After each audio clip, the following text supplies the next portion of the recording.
O Espada da Manhã Parte 3. O resgate na floresta de Chuva Negra. A chuva caía sem piedade quando Arthur e o jovem, que se chamava Tomás, um aprendiz de ferreiro de 16 anos, adentraram a floresta. As árvores erguiam-se como sentinelas escuras, seus galhos retorcidos formando um dossel que transformava o dia em crepúsculo. A cada trovão, o cavalo de Tomás empinava, e o rapaz precisava de toda a sua força para mantê-lo sob controle. "Quanto tempo faz?" Arthur perguntou, sua voz mal audível acima do rugido da tempestade. "2 horas, talvez mais", Tomás respondeu, os dentes batendo. "Eles atacaram nossa carroça na estrada. Levaram minha irmã Eliana e mataram nosso burro. Eu corri. Corri como um covarde." "Você correu para buscar ajuda", Arthur corrigiu firmemente. "Isso não é covardia. É inteligência." Tomás engoliu seco, claramente não convencido, mas apontou para uma clareira adiante. "Foi ali. Ali eles atacaram." Arthur desmontou, entregando as rédeas a Tomás. "Espere aqui. Se eu não voltar em 1 hora, cavalgue até o castelo mais próximo e peça ajuda ao lorde da região." Mas e se você morrer?" Arthur quase sorriu. "Então não precisará esperar a hora toda." Antes que Tomás pudesse responder, Arthur desapareceu na escuridão da floresta como uma sombra entre sombras. A chuva era sua aliada. Abafava seus passos, apagava seu rastro, mantinha os bandidos abrigados e distraídos. Arthur movia-se com a graça de um felino, a alvorada ainda embainhada nas costas, usando apenas uma adaga curta para abrir caminho através da vegetação densa. Ele encontrou o acampamento 20 minutos depois. Eram 8 homens, talvez 9. Estavam acampados sob uma saliência de rocha que oferecia alguma proteção da chuva.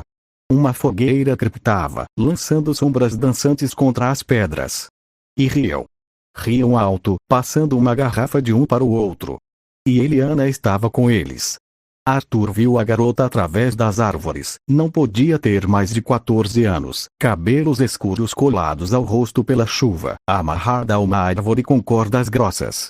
Seu vestido estava rasgado, mas ela mantinha o queixo erguido, os olhos cheios de um ódio que impressionou Arthur. Não chorava. Não implorava. Apenas observava, esperando. "O irmãozinho dela deve estar longe agora", um dos bandidos grunhiu, um homem enorme com uma cicatriz que dividia seu rosto ao meio. "Correu como uma lebre assustada." "Melhor para nós", outro respondeu, cuspindo no fogo. "Quando a chuva passar, pegamos a garota e seguimos para a Ponta Tempestade. Os bordéis de lá pagam bem por carne jovem." Eliana não se mexeu. Mas Arthur viu seus ombros tensos, viu as cordas apertarem seus pulsos. Ele contou novamente. 9 homens. Alguns armados com espadas, outros com machados, um com um arco encostado numa pedra. Estavam bêbados, relaxados, confiantes. Ninguém vigiava a floresta. Por que vigiariam? Quem seria tolo o bastante para enfrentar 9 homens sozinho? Arthur sorriu na escuridão. Ele poderia matar todos. A alvorada cortaria através deles como através de manteiga. Mas Eliana estava perto demais, amarrada numa posição vulnerável. Um golpe errado, um movimento em falso, e ela podia ser atingida. Ou pior, um dos bandidos podia usá-la como escudo. Não. Precisava ser limpo. Rápido. Preciso. Ele esperou. A chuva continuou caindo por mais 1 hora. Os bandidos beberam até que a garrafa secasse. 2 adormeceram encostados nas pedras. 3 jogavam dados perto do fogo, as vozes arrastadas pelo álcool. O líder, o homem da cicatriz, mantinha-se afastado, observando a floresta com olhos semicerrados. Ele era o perigo. O único que ainda desconfiava. Arthur moveu-se quando o líder virou-se para cuspir no fogo. Foi um instante. Menos que um segundo. Arthur cruzou a distância entre a floresta e o acampamento como uma lança, a alvorada saindo das costas num movimento fluido. O primeiro bandido nem teve tempo de gritar, a lâmina branca atravessou suas costas e saiu pelo peito antes que ele percebesse que estava morto. O segundo acordou com o barulho, mas Arthur já estava sobre ele. Um golpe. Silêncio. 3. Os jogadores de dados levantaram a cabeça, confusos, levando um momento para processar o que viam. Um homem de cabelos negros e olhos roxos, empunhando uma espada que brilhava como leite sob a chuva, parado entre eles e a morte. O mais rápido sacou a espada. Arthur matou-o com um golpe ascendente que abriu sua garganta. 4. Os outros dois tentaram levantar-se juntos. Arthur dançou entre eles como a água entre pedras. Um golpe, uma estocada, um giro. O primeiro caiu com a alvorada atravessando seu peito. O segundo tentou fugir e levou a lâmina nas costas. 6. Os dois que dormiam estavam acordando agora, puxando armas, gritando alertas. O líder da cicatriz já estava de pé, uma espada larga em cada mão, os olhos arregalados de fúria e algo que parecia admiração. Quem é você? Ele rugiu. Arthur não respondeu. Avançou. O sétimo homem ergueu um machado, mas a alvorada cortou o cabo ao meio e continuou até encontrar seu peito. O oitavo conseguiu desferir um golpe que Arthur desviou com um movimento mínimo, usando a coronha da espada para acertar sua têmpora. O homem caiu como pedra. 8. Restavam apenas o líder e o arqueiro. O arqueiro, um homem magro e nervoso, largou o arco e sacou uma adaga, recuando em direção a Eliana. Fica onde está ou a garota morre.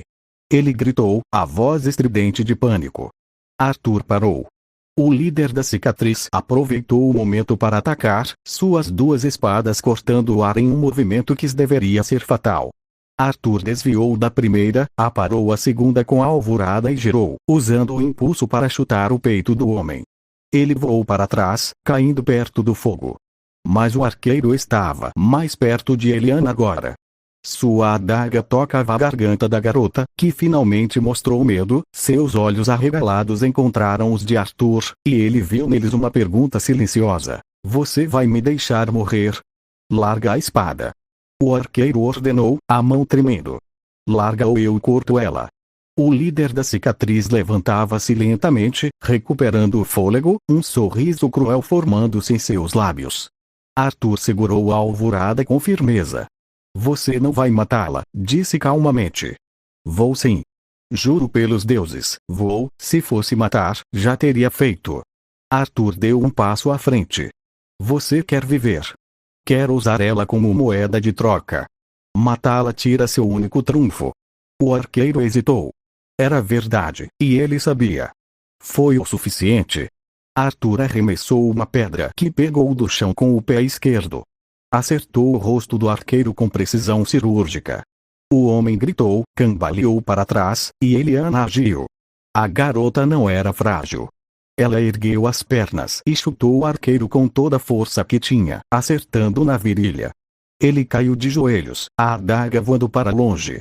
Antes que pudesse recuperá-la, a ponta da alvorada beijou sua garganta. 9. Arthur disse. O líder da cicatriz estava de pé agora, as duas espadas prontas, mas seu rosto era uma máscara de incredulidade. 9 homens. Em menos de 2 minutos. Um único cavaleiro. Daine, ele sussurrou, reconhecendo finalmente a lâmina branca. Espada da manhã. Arthur virou-se para enfrentá-lo, colocando-se entre o líder e Eliana. Isso mesmo. O homem da cicatriz hesitou. Podia lutar. Podia morrer. Ou, ele largou as espadas. Deixo a garota, disse, as mãos erguidas. Deixo tudo. Só me deixa ir. Arthur olhou para ele por um longo momento. Depois para Eliana, que observava com olhos ardentes. Depois para os corpos ao redor. Vá, disse finalmente. Mas se eu encontrar você novamente em qualquer estrada destas terras, não haverá segunda chance. O homem da cicatriz não esperou. Correu para a escuridão da floresta como se todos os demônios de Westeros estivessem em seu encalço. Arthur cortou as cordas de Eliana com um movimento suave. Ela caiu contra ele, tremendo, e ele a segurou com cuidado, sentindo o coração da garota disparar contra seu peito. Você matou todos, ela sussurrou. 8. Um fugiu. 8, ela repetiu, incrédula. Depois levantou os olhos para ele. Quem é você? Arthur ajudou a levantar-se, colocando sua capa sobre os ombros da garota para protegê-la da chuva. Sou Arthur Sand. E sua irmã está esperando por você. Tomás chorou quando viu a irmã saindo da floresta ao lado de Arthur. Os dois se abraçaram com tanta força que pareciam querer se fundir, e Arthur afastou-se discretamente, dando-lhes espaço. Quando as lágrimas finalmente cessaram, Tomás aproximou-se dele, os olhos vermelhos mas brilhando de gratidão. Eu não tenho como pagar, ele gaguejou. Sou apenas um aprendiz de ferreiro. Minha irmã ajuda a nossa mãe na venda. Não temos ouro, não temos. Não preciso de ouro, Arthur interrompeu. Preciso de informação. Tomás piscou. Informação? Este torneio em Ponta Tempestade. O que sabe sobre ele? O rapaz endireitou-se, ansioso para ajudar. É daqui a 2 semanas. O Lord Baratheon está oferecendo uma bolsa de 1000 dragões de ouro para o campeão. Dizem que cavaleiros de todas as terras da tempestade virão. Alguns de Campina também. Até um cavaleiro da montanha, ouvi dizer. Da montanha? Arthur interessou-se. Do vale. Sim, sim. Um tal de Sir Orton Redford. Dizem que é famoso. Arthur guardou a informação. Depois montou o invento, ajustando a alvorada nas costas. Esperem até amanhã para viajar, recomendou. A chuva vai passar. E fiquem na estrada principal, longe da floresta. Vamos, Eliana prometeu. Depois, num impulso, correu até ele e abraçou sua perna montada. Obrigada, Sr. Arthur. Nunca vou esquecer. Arthur sorriu, um sorriso raro e verdadeiro. Que os deuses a protejam, pequena. E partiu, desaparecendo na chuva como viera. 2 dias depois a estrada para Ponta Tempestade era mais movimentada do que Arthur imaginava. Caravanas de comerciantes, cavaleiros com seus escudeiros, camponeses carregando mercadorias, todos fluíam em direção à cedida Casa Baratheon como rios em direção ao mar. Arthur cavalgava em silêncio, observando, aprendendo. As terras da tempestade eram diferentes de Dorne em quase tudo. O povo era mais rude, o clima mais hostil, mas havia uma franqueza nas pessoas que ele apreciava. Aqui, um homem dizia o que pensava, e se não gostasse de você, mostrava na cara. No final da tarde do 2º dia, ele avistou Ponta Tempestade. A fortaleza erguia-se contra o céu cinzento como um punho fechado de pedra escura, desafiando as ondas que se chocavam contra os rochedos abaixo. Era maciça, severa, implacável, exatamente como ele imaginava que seus lordes deveriam ser. Nos campos ao redor do castelo, uma cidade de tendas já se formava. Cores de casas nobres tremulavam ao vento. O veado coroado dos Baratheon, as conchas dos Svan, os pássaros dos Penrose, e muitas outras que Arthur não reconhecia. Ele encontrou um lugar para acampar perto de um grupo de cavaleiros andantes como ele, homens sem terras nem títulos, que viviam da espada e da sorte. Eles o olharam com desconfiança até verem a alvorada.